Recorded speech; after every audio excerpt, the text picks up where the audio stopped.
रुपये हे शेतकऱ्यांच्या खात्यात जमा होणार आहेत।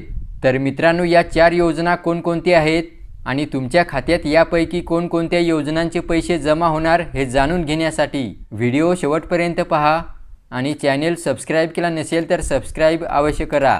चला व्हिडिओ सुरू करूया। तर पहा मित्रांनो, पहिली योजना आहे नमो शेतकरी महासन्मान योजना। मित्रांनो, या नमो शेतकरी महासन्मान योजनेचे वर्षभरामध्ये जे 3 हप्ते वितरित केले जातात त्यानुसार या वर्षाचा 3 हप्त्यापैकी पहिला हप्ता मार्च महिन्यामध्ये शेतकऱ्यांना वितरित केला जातो आणि हा योजनेचा 6वा हप्ता नियमानुसार 31 मार्च अखेर 94 लाख लाभार्थी शेतकऱ्यांना राज्य सरकारने मागे घोषणा केल्याप्रमाणे 3000 रुपयांचा वितरित केला जाणार आहे। त्याच्यानंतर दुसरी योजना आहे संजय गांधी निराधार योजना। मित्रांनो, संजय गांधी निराधार योजनेचे फेब्रुवारी आणि मार्च या 2 महिन्यांचे पैसे लाभार्थ्यांना वितरित करण्यासाठी